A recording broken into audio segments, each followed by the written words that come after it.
Remember Stuck? Remember There's Gotta Be More to Life? The Christian music princess who dominated the early 2000s and then just vanished? Well, Stacie Orrico just filed a lawsuit that explains everything. And what she's alleging about what happened to her as a 14-year-old will absolutely shake you to your core. This isn't just about one artist. This is about an entire industry's darkest secret finally coming to light. In this video, we will discuss Stacie Orrico. And I know what you're thinking. Wasn't she that Christian pop star from like 20 years ago? Yes. But this story is happening right now, and it matters right now. Just days ago, Stacie Orrico filed a bombshell lawsuit in Los Angeles County Superior Court.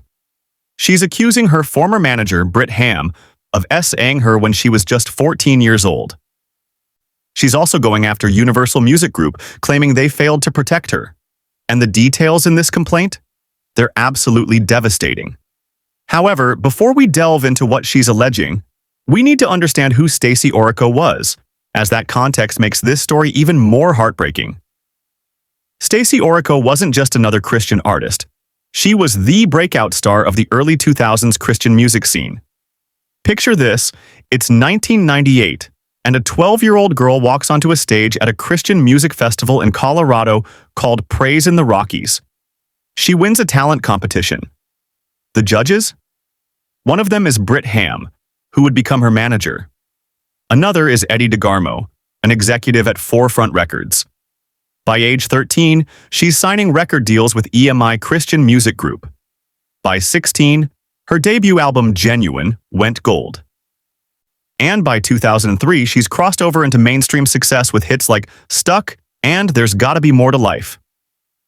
These weren't just songs, they were anthems. Stuck peaked at number 52 on the Billboard Hot 100. There's Gotta Be More to Life became an international hit. She was touring the world, appearing on TV shows, living the dream that millions of kids fantasize about. And then, she disappeared. By the mid-2000s, she was gone. And for years, fans wondered, what happened to Stacie Orico? Now we might finally have the answer. And it's not what anyone wanted to hear. According to the lawsuit filed just days ago, what was happening behind the scenes was nothing short of a nightmare. The complaint alleges that Britt Ham, her manager, S.A.ed Stacie, starting when she was 14 years old. 14. Think about that. A young one. But it gets worse. The lawsuit describes how this was allowed to happen. According to the filing, Stacie's Christian parents, like so many Christian parents, believed their daughter was safe because everyone involved identified as Christian.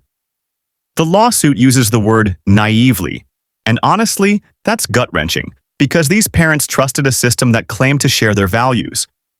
The industry demanded she leave school for 12 to 16-hour workdays. She was traveling constantly, including to California for promotional activities. And according to the complaint, the defendants, that's Ham and the record label, allegedly positioned Ham as a spiritual advisor. He was giving her daily Bible study assignments, reviewing them with her, positioning himself as someone she could trust spiritually. Let that sink in. The lawsuit alleges he weaponized faith itself. And where were the checks and balances? According to Orrico, there weren't any. The suit claims Forefront Records presented Ham as a trusted member of the Forefront family, which gave him unsupervised access to a teenager on tour buses and in hotel rooms. The lawsuit states, and I quote, Stacie's case is a chilling account of a young one whose love for God and whose extraordinary talent drew the attention of an industry that saw profit, not protection. Instead of safeguarding her, they allowed her to be abused while others made money, leaving her exposed to the darkest corners of their own system. Now, we need to be clear here. These are allegations. Ham and Universal Music Group haven't responded publicly yet, but Stacie isn't backing down. She's demanding a jury trial and seeks damages based on claims including negligence, negligent supervision, negligent failure to warn or train, SA, intentional infliction of emotional distress, and punitive damages. The matter is pending in Los Angeles County Superior Court. So the question everyone's asking, why now? Why is this coming out over 20 years later? The lawsuit addresses this directly. It cites recent California laws that allow survivors of CSA to file claims later in life. Because here's the thing about trauma, especially CSA trauma. It doesn't work on a convenient timeline. Survivors often can't report immediately. They're processing, they're in denial, they're afraid, they're ashamed even though they have absolutely nothing to be ashamed of. The lawsuit acknowledges that this kind of trauma often delays reporting. In a statement through her attorneys, Stacie said, "The music industry failed to protect me when I was a minor. It has taken me years to become strong enough, but I am ready to fight for every young and innocent person who has been, and continues to be, SA'd in the music industry and in the church." She's not just fighting for herself. She's fighting for every minor who's been exploited by systems that claim to protect them. And this isn't happening in a vacuum. The lawsuit mentions that this comes less than a year after widespread allegations surfaced involving other figures in Christian music. This is part of a larger reckoning. Here's what's so important about this case. This isn't just about Stacie Orrico. This is about an industry-wide failure. The lawsuit alleges that the Christian music industry exploited its authority over a vulnerable young person and the trust of her parents. They marketed her as wholesome, innocent, the good Christian girl, and allegedly failed to actually protect the real human being behind that image.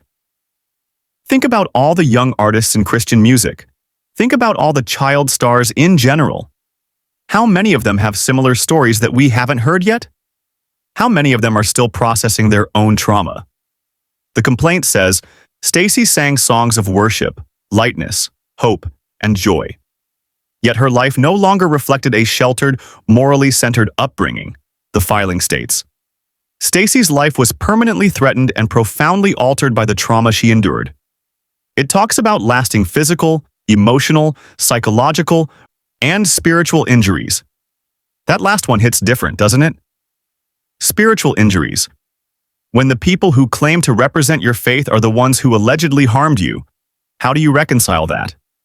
No trial date has been set yet.